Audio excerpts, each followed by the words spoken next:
चला गया।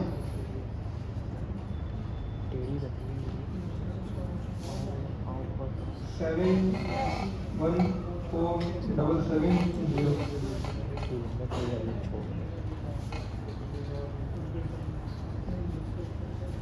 zero instance bash 14 demo IP address copy. अच्छा भाई क्लास तो सिंपल हमने क्या करा भाई, सबसे पहले अपने पास हम लोगों ने भाई अपने लोकल सिस्टम से अपने जो हमारा एक वर्चुअल मशीन है अपना जो इंस्टेंस है उसको कनेक्ट कर लिया। अच्छा भाई अगर मैं यहाँ पे क्लास आपको भाई अब एक कॉन्सेप्ट समझा दूं भाई, क्लास किसका, हमारा CI/CD पाइपलाइन का। तो भाई हमारे पास वैसे क्लास तो वैसे 5 है, 6 7 नहीं है हमारे पास, लेकिन भाई मैं आपको डायरेक्ट क्लास 4 जो मेरी डॉक्यूमेंटेशन है भाई हैश नोट के ऊपर, उसमें आपको कौन सी क्लास करवा रहा हूँ, डायरेक्ट क्लास 7 करवा रहा हूँ, जिसके अंदर हमारे पास क्या है भाई CI/CD और कंटिन्यूअस इंटीग्रेशन और कंटिन्यूअसली डिप्लॉयमेंट। सही है क्लास। तो भाई लास्ट क्लास के अंदर हमने भाई बहुत डिटेल के अंदर क्लास के टॉपिक को भाई समझा था और पढ़ा था, याद है लोग भूल गए? अच्छा जी, हमने भाई समझा था कि किस तरह भाई हम लोग क्लास अपनी भाई CI/CD की मदद से अपनी डिप्लॉयमेंट को भाई ऑटोमेट कर सकते हैं भाई बैकएंड एप्लीकेशन को AWS के ऊपर। यहाँ तक क्लियर है? हमने ये देखा था कि भाई किस तरह हम लोग मैनुअल डिप्लॉयमेंट को भाई छोड़ेंगे और हमने ये समझा कि भाई हमें मैनुअल डिप्लॉयमेंट क्यों छोड़नी चाहिए। तो ये तमाम टॉपिक्स भाई हमारे क्लास के अंदर पिछली क्लास में भाई हम लोगों ने डिस्कस कर लिए थे। एक लाइन है कि भाई कोड पुश करो और सर्वर खुद अपडेट हो जाएगा, मतलब डेवलपर सिर्फ कोड पुश करेगा भाई गिटहब के ऊपर, गिटहब की रिस्पांसिबिलिटी होगी, गिटहब की रिस्पांसिबिलिटी नहीं होगी, गिटहब के ऊपर हम गिटहब की भाई एक सर्विस यूज करेंगे, वो सर्विस क्या है उसको हम डिस्कस करते हैं गिटहब एक्शन। हम लोग एक पाइपलाइन बनाएंगे भाई CI/CD की, जैसे ही कोड पुश होगा वो कोड हमारे सर्वर पे जाके डिप्लॉय हो जाएगा। लेकिन जाहिर है भाई हमें यहाँ पे कुछ ना कुछ भाई स्टेप्स चाहिए होंगे, ऐसा नहीं होगा भाई हवा में बातें नहीं होंगी कि भाई कैसे गया, क्या हुआ, क्या नहीं हुआ, भाई कैसे डिप्लॉय हो गया। तो हमें भाई सारी चीजें भाई यहाँ पे समझनी पड़ेंगी। तो सबसे पहले क्लास भाई हमारी क्लास का भाई ऑब्जेक्टिव है वो क्या है भाई, हमें इस क्लास के एंड तक भाई CI/CD समझ लेनी कि भाई CI/CD बेसिकली मतलब है क्या, मैनुअल डिप्लॉयमेंट क्यों बुरी है, ये दोनों पॉइंट्स हम लोग समझ चुके हैं ऑलरेडी। हम समझेंगे भाई गिटहब एक्शन हमारे पास क्या होते हैं, ठीक है भाई, और गिटहब एक्शन हमें भाई CI/CD किस तरह प्रोवाइड करते हैं, ये समझेंगे भाई आज की क्लास के अंदर किस तरह हम अपनी बैकएंड की डिप्लॉयमेंट को भाई क्लास ऑटोमेटिकली EC2 के ऊपर डिप्लॉय कर सकते हैं, और भाई किस तरह फिर हमारे पास हमारा PM2 सर्वर भाई खुद ब खुद रीस्टार्ट होगा भाई हमारे गिटहब के कोड के पुश से। तो भाई ये क्लास हमारे आज की क्या है भाई कुछ टॉपिक्स हैं जो हमें इंशाल्लाह भाई कवर करने हैं। अगर भाई मैं आपको एक बिग पिक्चर बताऊं कि भाई CI/CD की हमारे पास एक बड़ी पिक्चर क्या है, तो भाई हमारे पास क्लास सिंपल भाई SSH हमें क्या करना होगा भाई, कोड चेंज होगा, हमारी जो CI/CD पाइपलाइन होगी वो हमारे SSH की मदद से क्या करेगी, क्लास हमारे सर्वर को कनेक्ट करेगी, ये मैं आपको कल की क्लास में बता चुका हूं, पुल करेगी, पुल करने के बाद क्या करेगी भाई वो इंस्टॉल करेगा और हमारे PM2 के सर्वर को रीस्टार्ट कर देगा। क्लास क्लियर है यहां तक? तो भाई सिंपल हमारे पास डेवलपर की रिस्पांसिबिलिटी क्या होगी, वो सिर्फ भाई गिट पुश करेगा, गिटहब एक्शन की रिस्पांसिबिलिटी होगी क्या करने का भाई, सर्वर को कनेक्ट करने का, उसमें पुल करने की, उसके लिए डिपेंडेंसी इंस्टॉल करने की और हमारे PM2 सर्वर्स को रीस्टार्ट करने की। तो हमारे पास हमारा सर्वर सक्सेसफुली भाई अपडेट हो जाएगा किसकी मदद से, सिर्फ एक गिट पुश की कमांड से। ये भाई कल ही क्लास के अंदर मैंने आपको डिटेल में समझाया था, कल ही क्लास में कौन कौन लोग नहीं आए थे, 1 2 3 4 5, तो कल ही क्लास के भाई टॉपिक सबको क्लियर है क्लास या नहीं है क्लियर? तो खैर, तो भाई छोटा सा क्लास अगर भाई हम एक CI/CD का रिवीजन करें तो भाई CI/CD बेसिकली हमारे पास एक कंटीन्यूअसली इंटीग्रेशन कंटीन्यूअसली डिप्लॉयमेंट इसकी फुल फॉर्म है। बेसिकली भाई ये हमारे पास दो कामों का क्या है भाई क्लास, एक मर्ज है। हम लोग अभी तक भाई जो चीजें पढ़ के आ चुके हैं उसके अंदर हम लोगों ने क्या पढ़ा कि अच्छा भाई हमने फ्रंट एंड की डेवलपमेंट कर ली, हमने बैक एंड की डेवलपमेंट कर ली एज अ डेवलपर, ठीक है, एज अ डेवलपर भाई मैंने क्या करा, बैक एंड की डेवलपमेंट करी और बैक एंड का कोड मैंने गिटहब पे पुश कर दिया। अगर आपकी बकेट के अंदर रिस्पांसिबिलिटी है भाई डिप्लॉयमेंट की, तो जो हमारा डेवऑप्स वाला पार्ट था अगर वो भी आपने ही करना है, तो भाई फिर आपने क्या करना होगा, SSH की मदद से अपने EC2 को एक्सेस करना होगा। EC2 को एक्सेस करने के बाद देखो भाई मैंने एक्सेस करा, एक्सेस करने के बाद भाई आपको सर्वर के फोल्डर में जाना होगा। अच्छा भाई मेरे सिनेरियो में सर्वर का फोल्डर है, आपके सिनेरियो में नहीं होगा, ऐसा ही ना क्लास? अगर तो आप लोगों ने भाई प्रैक्टिस करी है तो पता होगा, नहीं करी प्रैक्टिस तो नहीं पता होगा आपको। तो भाई सर्वर जो है वो मैंने फोल्डर क्रिएट करा था, मैं ना क्रिएट करता सही है भाई, मैं कुछ भी क्रिएट कर लेता। वैसे क्रिएट होता है हमारे पास क्या भाई, दो फोल्डर यहाँ पे, एक हमारे पास जो वार का फोल्डर क्रिएट होता है सबसे पहले, फिर उसके बाद हम लोग फोल्डर क्रिएट करते हैं www का, कि भाई www के अंदर मतलब हमारी पूरी वेबसाइट, हमारी एप्लीकेशन है, ये हमारा HTTP सर्वर है हमारे पास। तो भाई मैंने सिर्फ सर्वर का फोल्डर क्रिएट करा बस, तो सर्वर के फोल्डर में क्या था, फिर मुझे भाई अपने प्रोजेक्ट के फोल्डर में जाना पड़ता, दो स्टेप्स हो गए। फिर यहाँ मुझे भाई गिट पुल करना पड़ता, फिर गिट पुल करने के बाद मुझे करना पड़ता क्लास यहाँ पे PM2 को पहले डिपेंडेंसी इंस्टॉल करनी पड़ती कि भाई डिपेंडेंसी में नहीं तो नहीं है मेरे पास, उसके बाद में PM2 के सर्वर को यहाँ पे रीस्टार्ट करता, मतलब मुझे अच्छे खासे भाई यहाँ पे काम करने पड़ते। ऐसा है ऐसा नहीं है बोलो भाई, ऐसा है ना क्लास। तो भाई इन तमाम चीजों को भाई बचने के लिए हमने क्या यूज करा क्लास, CI/CD का कांसेप्ट पढ़ा कि भाई हम सिर्फ क्या करें, कंटीन्यूअसली इंटीग्रेशन, मतलब हम लोग भाई अपनी डेवलपमेंट करें और हमारा काम हो भाई कोड पुश करने का। उसके बाद जो भाई हमारी डिप्लॉयमेंट का प्रोसेस है वो हमारा सारा का सारा प्रोसेस क्या हो जाए भाई, ऑटोमेट हो जाए। सर्वर खुद कनेक्ट करे, फोल्डर खुद चेंज करे, पुल खुद करे, डिपेंडेंसी खुद इंस्टॉल करे, PM2 रिस्टार्ट खुद करे, जब तमाम चीजें हो जाए तो वो बता दे कि हाँ भाई सक्सेसफुली तमाम चीजें हो गई। सही का। तो भाई CI/CD का मतलब क्या है, कंटीन्यूअसली इंटीग्रेशन, मतलब भाई कोड फ्रीक्वेंटली मर्ज होता रहे, सही का, टेस्ट चेक रन होते रहे और कोड ऑलवेज हमारा क्या हो भाई, रेडी हो, किसके लिए, डिप्लॉयमेंट के लिए। और फिर हमारे पास क्या CD मतलब continuously deployment, code automatically server पे डिप्लॉय हो जाना। मतलब CI का मतलब ये है कि भाई डेवलपर डेवलपमेंट करता रहे, गिटहब पे कोड पुश करे। मैंने आपको कल ही क्लास में बताया था भाई जब गिटहब पे कोड पुश करते हैं तो हम चाहें तो टेस्ट केसेस लिख सकते हैं कि भाई हमारे काम जो आ रहा है उसको चला के देखो कि भाई ये काम सही है नहीं है। हम चाहें सोनार की मदद से भाई कोड क्वालिटी चेक कर सके, सही भाई। हम चाहें तो भाई हम उससे पहले बिल्ड बना सकते हैं कि हाँ भाई बिल्ड बना के देखो कि कोई कोड क्रैश तो नहीं हो रहा, अगर कोड कहीं भाई क्रैश हो रहा है तो बता दो मुझे, डिप्लॉयमेंट मत चला देना। तो ये तमाम लवाजमात भाई हम लोग कंटीन्यूअसली इंटीग्रेशन मतलब CI के अंदर कर सकते हैं। ऐसे बात समझ आई। जब ये तमाम हमारे लवाजमात हो जाए उसके बाद हम क्या करेंगे भाई, कंटीन्यूअसली डिप्लॉयमेंट मतलब CD। अब आ जाओ भाई डिप्लॉयमेंट के प्रोसेस के ऊपर, और डिप्लॉयमेंट के प्रोसेस हमारे क्या है, सर्वर कनेक्ट करना, पुल करना, डिपेंडेंसी इंस्टॉल करना और सर्वर को रीस्टार्ट करना। तो भाई CI/CD का हमारा बेसिकली भाई एक ये कांसेप्ट है। यानी कितने लोग क्लियर है क्लास भाई। Why manual deployment is bad, आप सबको पता है भाई, टाइम वेस्ट सबसे बड़ी चीज भाई। हैंडमैन पे काम चल रहा है, सुफियान मैंने भाई एक बग सॉल्व करा, पुश करा, मैं हूं ही मैं इस्लामाबाद गया हूं, मेरे पास लैपटॉप नहीं, क्या करें, मैं 1 महीने बाद आऊंगा। सुफियान मेरे पास सर्वर का एक्सेस ही नहीं है, टाइम वेस्ट हो गया, बर्बादी हो गई भाई, लॉगिन नहीं कर पा रहे, लॉगिन तो बग था। अब मुझे इस्लामाबाद से भाई कराची आना पड़ेगा क्योंकि सारा काम मेरे लैपटॉप के अंदर है, ये तो भाई मुझे लैपटॉप बुलवाना पड़ेगा वहां पे। ऐसा ही होगा, ऐसा नहीं होगा। तो भाई टाइम वेस्ट, ह्यूमन एरर्स। भाई मैंने आपसे कहा था, मैंने आपको रिस्पांसिबिलिटी दी भाई सर्वर डिप्लॉय करने की। मैंने आपको कहा था भाई आप पहले मेरे फोल्डर में जाओगे, सर्वर के फोल्डर में जाओगे, गिट पुल करोगे और डिपेंडेंसी इंस्टॉल करोगे। सबसे पहले किसको इंस्टॉल करोगे, आपने डिपेंडेंसी इंस्टॉल नहीं करी है तो डायरेक्ट सर्वर रिस्टार्ट कर दिया। जैसे सर्वर रिस्टार्ट करा, सर्वर चला, उसको डिपेंडेंसी नहीं मिली, सर्वर क्रैश। सर्वर क्रैश मतलब आपका भाई प्रोडक्शन बैठ गया, आपका प्रोडक्शन, बात समझ में आ रही है। तो भाई ह्यूमन एरर्स आ सकते हैं। किसी चीज को क्या है, फॉरवर्ड कमांड्स, वही ह्यूमन एरर्स भाई, ह्यूमन से गलती होगी ना, फॉरवर्ड कमांड्स। ऐसे ही क्लास। उसके बाद क्या हमारे पास प्रोडक्शन डाउन टाइम। भाई आप मैनुअल काम कर रहे हो, क्या काम कर रहे हो आप, मैनुअल काम कर रहे हो। आपने बोला गिट पुल और आपने सर्वर रीस्टार्ट कर दिया, कोई डिपेंडेंसी इंस्टॉल नहीं करी आपने, सर्वर बंद हो गया आपका, एप्लीकेशन बैठ गई या नहीं बैठी, डाउन टाइम आ गया भाई। अब डाउन टाइम का मसला ये भाई, यार जल्दी से भाई पहले वाला तो लेकर आओ। अब भाई आपको वापस सारा काम रिवर्ट करना पड़ेगा, बहुत ज्यादा मैनुअल काम करना पड़ेगा आपको, तो भाई डाउन टाइम आएगा आपका बहुत अच्छा खासा।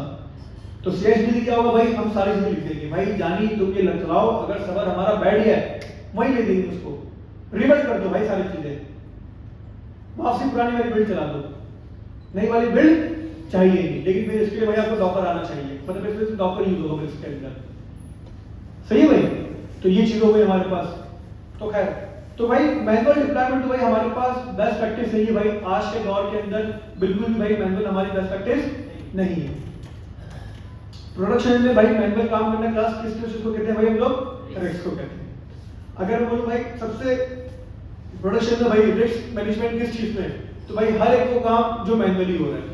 इंसान है भाई भूल जाए, आप इंसान को असाइनमेंट देना भूल जाते हो, ऐसा ही है।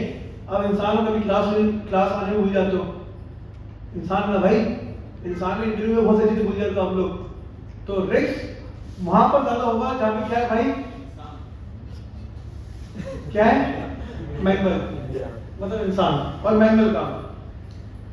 अच्छा जी, तो भाई स्टेप 3 पर अगर हम आए तो भाई CI/CD टूल्स ओवरव्यू। हमारे पास CI/CD बनाने के भाई बहुत सारे तरीके हैं। सबसे भाई जो हम लोग यूज करेंगे आज क्या यूज करेंगे, हम लोग GitHub एक्शंस। GitHub एक्शंस क्या है अभी डिस्कस करते हैं। फिर हमारे पास क्या है GitHub CI, GitLab CI हमारे पास क्या है भाई, जैसे भाई मैंने आपको कल की क्लास में बताया था कि हम लोग बेसिकली भाई Git यूज करते हैं, Git add, Git commit, Git push, जो वर्जन कंट्रोलिंग होती है हमारी Git की मदद से। GitHub हमारे पास एक प्लेटफॉर्म है जो हमें Git की सर्विसेज प्रोवाइड करता है। इसी तरह आपके पास भाई GitLab भी है और Bitbucket भी है।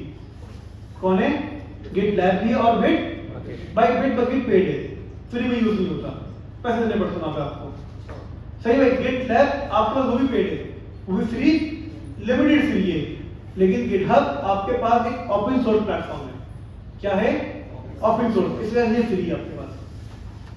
GitLab और Bitbucket भी GitHub की तरह ही है, कॉम्पिटिटर है उसके, क्या उसके कॉम्पिटिटर है, लेकिन क्या वो भाई पेड है क्योंकि वो ओपन सोर्स नहीं है।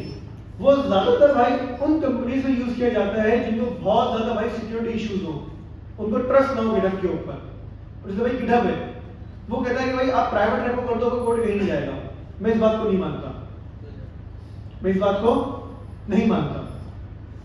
भाई इतना बड़ा प्लेटफॉर्म है, अरबों रुपए लगते होंगे इस प्लेटफॉर्म के ऊपर मंथली, कहां से आ रहा है पैसे, कहीं ना डेटा बेचते होंगे ना भाई। फेसबुक कितने यूजर्स होंगे, बिलियन हो गए, बिलियन से ऊपर क्रॉस कर चुके हैं भाई, बिलियंस ऑफ यूजर्स है फेसबुक के। कितना बिल आता होगा फेसबुक का महीने का, AWS का या डिप्लॉयमेंट का, हमारी सोच से भी ज्यादा। मतलब पाकिस्तान में इतना कर्जा नहीं होगा ना भाई, उतना से मतलब बिल आता होगा क्लाउड का। मार्क जगरबर्ग के भूपो के बच्चे भाई फ्री में देके बैठा हुआ है, नहीं ना, ये हमारे भूपो का बच्चा है वो, क्या हाँ भाई तुम तुम्हारे भूपो के बेटे हो, फ्री में दो, ऐसा तो नहीं है। फेसबुक फ्री यूज कर रहा या नहीं, मास सब्जेक्ट क्या फ्री में, नहीं मास सब्जेक्ट नहीं, मास जगरबर्ग मास सब्जेक्ट क्यों देगा भाई, मार्क जगरबर्ग को क्या देता है, फ्री में देता है ना आपको, पैसे देता है उससे, मार्केटिंग करने दे दो पैसे। कितने लोग जिन्होंने फेसबुक पे आज तक भाई पेड मार्केटिंग करी है, कोई भी नहीं होगा। मतलब 1000 यूजर है ना फेसबुक के, तो 1000 में से 5% लोग होंगे जो भाई पैसे देते होंगे मार्केटिंग के, 95% लोग तो भाई फेसबुक को मार्केटिंग के लिए यूज ही नहीं करते होंगे, वो तो सोशल प्लेटफॉर्म यूज करते हैं। तो भाई वो पैसा कहां से लेकर आ रहा है, डेटा बेच रहा है आपका। तो GitHub भी कोई इतना बड़ा प्लेटफॉर्म है तो भाई डेटा कहीं ना कहीं से तो आ रहा होगा उसके पास, पैसा कहीं ना कहीं से तो आ रहा होगा, सलामी तो है नहीं उसके पीछे, ऐसा ही ना भाई, ऐसा नहीं है। तो भाई जो बड़ी ऑर्गेनाइजेशन होती है वो कहती है कि नहीं भाई हमें अपना डेटा कहीं नहीं देना, तो वो फिर Bitbucket और GitLab पे जाती है भाई, क्योंकि वो जाहिर है भाई पैसा लेगी है कि हम भाई हमारा कोड चलाने मसला नहीं है, हमें कोई टेंशन नहीं है। तो खैर बताने का मकसद ये कि भाई अगर आपने CI/CD बनानी है तो भाई हम लोग GitHub एक्शन से बना सकते हैं, हम चाहे तो भाई हम GitLab यूज कर सकते हैं, Bitbucket यूज कर सकते हैं, और हम चाहे तो भाई यूज कर सकते हैं क्लास Jenkins हमारे पास कोई प्लेटफॉर्म नहीं है, Jenkins हमारे पास कोई प्लेटफॉर्म नहीं है, ये हमारे पास भाई प्रॉपर एक टूल है, आप समझ लो लैंग्वेज तरीके से हमारे पास। इससे हम लोग भाई मैनुअल पूरी बनाते बैठ के काम, पूरी पाइपलाइन जो है CI/CD पाइपलाइन आपके पास वो पूरी मैनुअल बनती है। क्या बनती है आपके पास, पूरी मैनुअल। तुम यही तो आ जाओ यार तीनों भाई इस साइड में। तो भाई जिस तरह हम लोग GitHub एक्शन या Bitbucket या GitLab पे पाइपलाइन बनाते हैं, तो वहां तो भाई हमारे पास पूरा एक प्लेटफॉर्म है, हमने क्या करा बस भाई क्लिक करा, हमारे पास हमारी भाई पाइपलाइन बन गई। लेकिन Jenkins हमारे पास एक ऐसा प्लेटफॉर्म है जो भाई क्या करता है क्लास, हमें बैठ के भाई सारी मैनुअल चीजें उसके अंदर करनी पड़ती हैं। बात समझ में नहीं आई? तो भाई Jenkins हमारे पास एक होता है, हम लोग भाई फ्री यूज करने के आदी हैं, तो भाई फ्री तो हमें कौन मिलेगा, सिर्फ GitHub एक्शन। Jenkins भी फ्री है लेकिन भाई Jenkins बिगिनर फ्रेंडली नहीं है, Jenkins बहुत मुश्किल है। जेंकिस के पास थोड़ा सा मुश्किल है। अगर मैं आपको भाई यहाँ पे लिख के दिखाऊं कि भाई हमारे पास जेंकिस क्या है, क्या मिला भाई? जेंकिस एक ऑटोमेशन टूल है। तो ये भाई सिंपल वर्ड्स के अंदर जेंकिस हमारे पास क्या है? ऑटोमेशन टूल है, जिसकी मदद से भाई क्लास हम लोग क्या करते हैं, देखो भाई सॉफ्टवेयर बनाने, टेस्ट करने और डिप्लॉय करने के काम आता है। बात समझ में नहीं आई? मतलब डिप्लॉयमेंट के लिए भाई हम अगर अपने डिप्लॉयमेंट को ऑटोमेट करना चाहते हैं तो भाई जेंकिस की मदद से हम अपनी डिप्लॉयमेंट को क्या कर सकते हैं भाई? ये ऑटोमेट कर सकते हैं। भाई जैसे हमारे पास प्रोजेक्ट है भाई रिएक्ट का, नोड.जेएस का, हम क्या कर सकते हैं भाई? उसके ऊपर टेस्ट चला सकते हैं, उसको सर्वर के ऊपर डिप्लॉय कर सकते हैं यूजिंग जेंकिस। अगर ये सब हर बार मैन्युअली करोगे, टाइम वेस्ट होगा प्लस मिस्टेक। जेंकिस ये काम खुद ब खुद कर देता है भाई, सिंपल है। तो जेंकिस की मदद से भाई हम लोग क्लास क्या करते हैं? ऑटोमेशन क्रिएट करते हैं। कोड को गिटहब गिटलैब से उठाता है, मतलब भाई कोड को गिटहब से उठाएगा, वही बिल्ड करेगा, मतलब कंपाइल करेगा या पैकेज करेगा, उसको टेस्ट चलाएगा। अगर आप उसको टेस्ट मैसेज दिए हैं तो अगर सब पास हो गए तो क्या करेगा भाई? डिप्लॉय करेगा। अगर फेल हुआ तो क्या करेगा भाई? अलर्ट बजा देगा। वही जो मैं आपको सारे प्रोसेस बता रहा हूं, CI/CD सारे प्रोसेस नहीं है या नहीं है? तो CI/CD को भाई बनाने की क्लास हम लोग क्या यूज करते हैं? या तो फिर जेंकिस यूज करते हैं। लेकिन भाई जेंकिस हमारे पास आसान नहीं है, बिगनर फ्रेंडली नहीं है। जेंकिस आप यूज करो कब? जब आपके भाई यहाँ पे हैंड्स ऑन अच्छे हो जाएं, जब उसके पहले आप जेंकिस को यूज करने की जरूरत नहीं है, सिंपल। तो भाई जैसे वॉशिंग मशीन कपड़े डाले, बटन दबाया, खुद खुद ही मशीन चलना स्टार्ट हो गई। वाह क्या मिसाल दी भाई इसने। वैसे ही भाई कोड पुश करो, बाकी काम कौन करेगा क्लास? मशीन। जेंकिस खुद करेगा। आपने खाली कोड किसको दिया? गिटहब को दिया। अब उसको भाई देखना, चला रहा है, पॉलिश कर रहा है, सर्वर पे ले जाना, डिप्लॉय करना, सारे काम कौन करेगा भाई? जेंकिस खुद करेगा। तो भाई जेंकिस का यूज कहां पर होता है क्लास? CI/CD पाइपलाइन में, डेवऑप्स में, big companies, Google, Amazon, Netflix site और हायरिंग माइंड। चलिए भाई, तो हमारे पास यहाँ पे भाई क्लास जेंकिस यूज होता है किसके लिए भाई?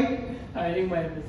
CI/CD पाइपलाइन के लिए और हायरिंग माइंड भाई ऑटोमेशन के लिए। तो भाई एक लाइन में जेंकिस एक रोबोट है जो डेवलपर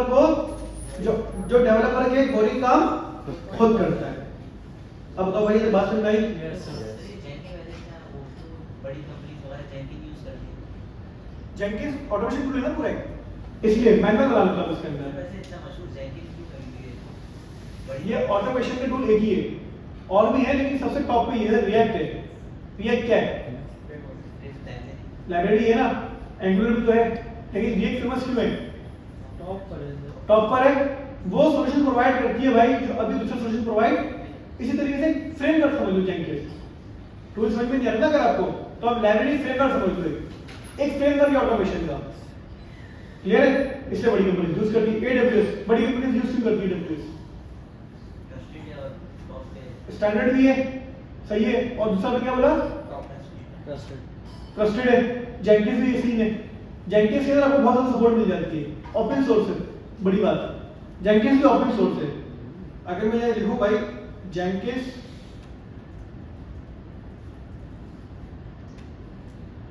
बिल्कुल फ्री है हमारे पास, क्योंकि हमारे पास क्या है बिल्कुल, क्योंकि ये ओपन सोर्स इस तरीके से, ये रहा ओपन सोर्स सॉफ्टवेयर आपके पास जेंकिस, कोई पैसे देने की जरूरत नहीं पड़ती। गिटहब एक्शन फ्री है, गिटहब एक्शन लिमिटेड फ्री है। गिटहब एक्शन क्या है? फ्री तो है लेकिन लिमिटेड फ्री है। मतलब गिटहब एक्शन से अपनी CI/CD पाइपलाइन बना सकते हैं, लेकिन लिमिटेड काम कर सकते हैं, बस सारे काम नहीं कर सकते। अगर मैं यहाँ पे लिखूं भाई गिटहब एक्शंस क्या है हमारे पास, तो देखो क्या कहता है ये।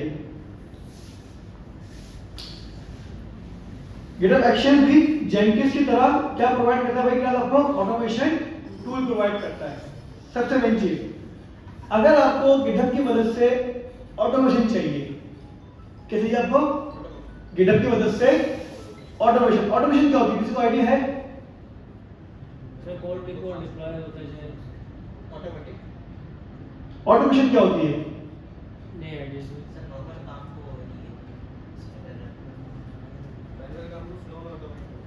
मैनुअल काम फ्लो में ऑटोमेट कर रहे हैं, फ्लो को ऑटोमेट करना, सही डेफिनेशन। और भाई आप एक काम मैनुअल कर रहे हो, सपोज करो भाई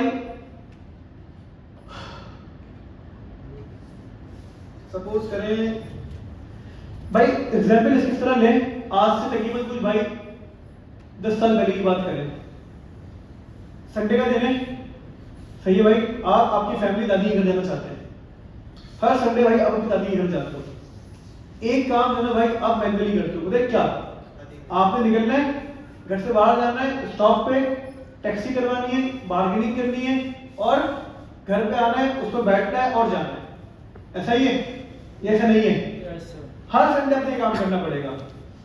क्यों ना इस काम को ऑटोमेट कर दें, किस तरह, करीब की मदद से। घर बैठे हो, करीब से भाई हमने क्या बोला उसके अंदर कि भाई मुझे हर हफ्ते ना इस टाइम पे गाड़ी चाहिए, बासुन भाई Yes. हर हफ्ते मुझे इस टाइम पे गाड़ी चाहिए। आपने क्या करा, अपने काम को ऑटोमेट कर दिया। मतलब कि भाई अगर मैं अपने पास एक काम कर रहा हूं, कौन सा काम, सर्वर एक्सेस करना, पुल करना, डिपेंडेंसी इंस्टॉल करना और सर्वर को रिस्टार्ट करना, मैन्युअली कर रहा हूं, इन स्टेप्स को मैं चाहता हूं मैं ना करूं बार बार, ये खुद ब खुद ही होते हैं काम, खुद ब खुद ही काम। तो ये खुद ब खुद ही काम होते रहे ना क्लास, इस प्रोसेस को हम लोग क्या कहते हैं भाई, ऑटोमेशन। मतलब एक काम आप बार बार मैन्युअली कर रहे हो बैठ के, एक काम आप बार बार कर रहे हो क्या भाई, मैन्युअली। अगर आपको भाई बार बार एक काम मैन्युअली नहीं करना, आप चाहते हो भाई एक काम बस मैं एक दफा कर दूं, उसके बाद ये काम मेरे बताए हुए तरीके से भाई खुद ब खुद परफॉर्म हो जाए, तो भाई उसको क्या कहते हैं क्लास, ऑटोमेशन कहते हैं। अब बताओ भाई समझ में आई बात या नहीं आई? Yes, sir. भाई कितने लोग क्लियर है यहाँ तक? आपकी आवाजों से, आपके शक्लों से भाई मुझे लग नहीं रहा कि समझ में आ रहा है आपको ये। Yes, sir. Alright. तो भाई गिटहब एक्शन, अगर आपको गिटहब की मदद से भाई किसी भी किस्म की कोई ऑटोमेशन करवानी है, तो गिटहब कहता है कि भाई आपको ऑटोमेशन करवानी है, आप यूज कर लो गिटहब एक्शन। क्या यूज कर लो आप? GitHub action. गिटहब एक्शन भाई हमारे पास गिटहब के अंदर भाई बिल्ट इन होते हैं, मतलब गिटहब एक्शंस के अंदर, मतलब गिट के अंदर गिटहब एक्शन भाई बिल्ट इन फीचर है जो आपको गिटहब प्रोवाइड करता है। सही भाई, भाई जब वही वाली बात है, हम CI/CD बना सकते हैं गिटहब एक्शन की मदद से और भी बहुत सारे काम कर सकते हैं भाई। अब अगर भाई क्लास हम लोग आए आपके भाई अपने यहाँ पर, तो भाई हम लोग क्लास 3 यूज करेंगे भाई गिटहब एक्शंस, गिटहब एक्शन की वजह से भाई क्लास हम लोग CI/CD पाइपलाइन बेसिकली क्या करेंगे भाई, क्रिएट करेंगे। अब भाई हमारे पास अब बहुत ज्यादा क्लास इंपॉर्टेंट भाई कॉन्सेप्ट आ गया कि भाई किस तरह हम लोग अपने सर्वर के ऊपर भाई CI/CD पाइपलाइन बेसिकली क्रिएट कर सकते हैं। लेकिन भाई नमाज का टाइम होने वाला है, नमाज के बाद स्टार्ट करेंगे, लेकिन उससे पहले भाई ये चीज आपको भाई समझ में आ भी नहीं आ रही कि कितने लोगों ने भाई इसको सर नहीं आ रहा समझ बिल्कुल भी। देखो भाई पहली बात तो ये, मैंने आप लोगों को जितनी भी काम करवाए, ऑनेस्टली भाई आपको बता दो AWS का अकाउंट कितने लोगों ने क्रिएट कर लिया, 2-3 प्रोजेक्ट डिप्लॉय भी करे। कितने लोगों ने जिन्होंने AWS की डिप्लॉयमेंट कर ली, 1 2 AWS जी सर, ऑरेकल भी करिए, कोई मसला नहीं, 1 2 3 4 5 6 7 8 और इसके अलावा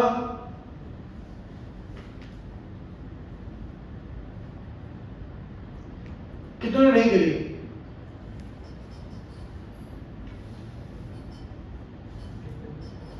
प्रसाद क्यों नहीं करी फिर भाई, तुम तो हर क्लास में आते हो माशाल्लाह, कर किस लिए तुम यार? टाइम कितने महीने चाहिए भाई, कि 1 महीना हो गया तो मैं डेवॉप्स करते हुए, 1 महीने से ऊपर हो गया, दिसंबर में जनवरी में स्टार्ट किया हमने। जी सर, आपने क्यों नहीं किया भाई अब तक?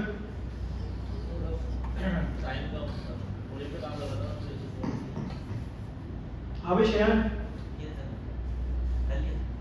हमजा नहीं करा, क्यों? सर वो कार्ड का वो करके प्रोसेस करके वो बनाया नहीं है। यार हदे यार, कार्ड नहीं मिले तुम लोगों को भाई। भाई पीछे कितने लोगों ने नहीं करा अभी तक? इसलिए भी नहीं किया, किसी के हाथ नहीं उठे हुए थे करने के ऊपर।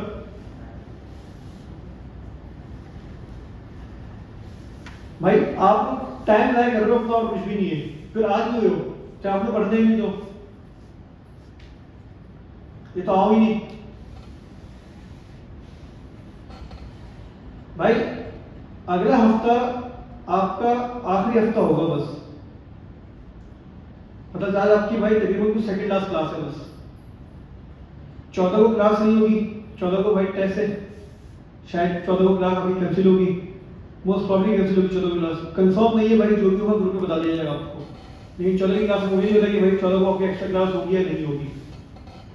14 फरवरी है ना, वैलेंटाइन डे, यस तो सर। तुम लोग तो घर में बोल के चले जाओगे भाई सर घर में क्लास है, लेकिन तुम यहाँ तो आओगे नहीं, क्योंकि यहाँ तो क्लास मेरे ख्याल से शायद नहीं है, टेस्ट है।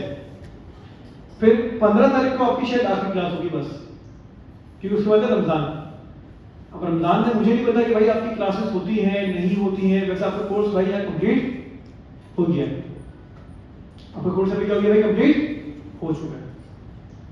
अगर रमजानों में न्यू बैचेस स्टार्ट हो गए तो आपकी क्लासेस नहीं स्टार्ट होंगी, अगर नहीं हुए तो भाई फिर मैनेजमेंट से पूछा जाएगा कि क्या करना है। अगर वो कहते हैं कि चलो यार रमजान में तो करवा दो, रमजान के बाद की वजह स्टार्ट करेंगे, तो फिर रमजानों के अंदर भाई आपको फिर नेक्स्ट डेज वगैरह करवा देंगे। लेकिन रमजान में मुझे लगता है कि भाई आपकी क्लासेस होंगी शायद। क्या चीज है? वैसे हफ्ते इतवार की क्लास होगी, रमजान में आपकी क्लास हुई भी ना तो हफ्ता इतवार ही होगी, वो तो बेफिक्र हो जाए, क्योंकि मैं वीकेंड में खुद फारिग नहीं हूँ सुबह। अगर हुई तो आपकी हफ्ता इतवार सुबह 8 बजे होगी 9:30 तक, क्योंकि हमारे इस बार जो कैंपस का टाइम है वो 8 बजे स्टार्ट है, क्योंकि भाई फजर ही तकरीबन जो 6 बजे हो रही है। 5:55 पे आपका रोजा बंद होगा, 5:45 पे, सही है?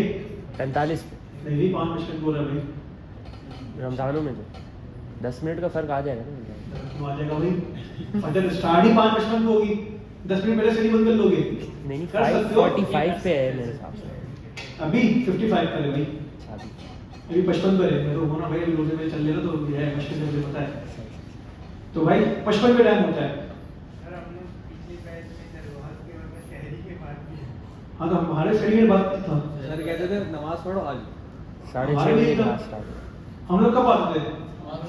नमाज पढ़ के हम लोग भी, हमारे लिए फजर के बाद ही था पिछले साल, मैं करवाता ही फजर के बाद क्लासेस, क्योंकि भाई रोजे की हालत में मतलब मसला तो नहीं है मुझे कोई भी भाई, लेकिन उस टाइम पे ना भाई एक तो रश का टाइम हो जाता है, फिर अफर तफरी होती, घर भागो अफ्तारी ये वो, उसका भी कोई इतना बड़ा मसला नहीं भाई, 15-20 मिनट रोजा लेट खोल लोगे तो कोई कयामत नहीं आ जाएगी, मतलब आपका खजूर मुंह रख लिया अजान के टाइम पे, उसके बाद भले घर जाके 15-20 मिनट के बाद खा लोगे, लेकिन लोग पागल हो जाते हैं। Yes sir. तो रमजान में मुझे क्लासेस पढ़ाने का कोई मसला नहीं भाई, मैंने 9 घंटे ही पढ़े रमजान के अंदर, मुझे कोई टेंशन नहीं है। तो खैर अगर रमजानों में क्लासेस हुई तो आपकी मुश्किल से हफ्ता इतवार में क्लासेस होगी भाई, 2 दिन सुबह 8 बजे से, क्योंकि भाई फजर की नमाज 6:30 बजे पढ़ के फारिग होंगे, 7-7:30 बजे यहाँ पर रहेंगे, 8 बजे कैंपस खुलेगा। लेकिन खैर भाई आप लोगों ने यार बड़ा जो है दुख दिया मुझे जिंदगी में, मैंने सोचा था कि भाई चलो डेवलपमेंट डिप्लॉयमेंट वगैरह करवाते हैं, WSCC2 वगैरह, अच्छा आउटपुट आएगा, लेकिन आप लोग का इंटरेस्ट ही नहीं है भाई। मैं तो पढ़ रहा सर। 4-5 बच्चों के अलावा मुश्किल से भाई इसके अंदर 7 बच्चे होंगे, 8 बच्चे होंगे जो डे 1 से क्लास में बैठे हुए हैं और काम कर रहे हैं। सर जब से आपने कहा कि 6,50,000 मिल रहे हैं ना सर। 6,50,000 मिल रहे हैं भाई, ये मोटिवेशन नको 6,50,000 मिल रहे हैं उसके अंदर। तब से सर मोटिवेशन नहीं है। कितने लोग उन्होंने बुकिंग में अप्लाई किया था और कितने ने अप्लाई नहीं किया था? क्यों अप्लाई नहीं करा था? यूनिवर्सिटी का इशू एक का, और दूसरों का, और बहुत सारे बच्चे ऐसे होंगे ना जिनकी यूनिवर्सिटी के मसले होंगे ना, जॉब के मसले होंगे, वो भी फिर भी क्लास में बैठे हैं अभी।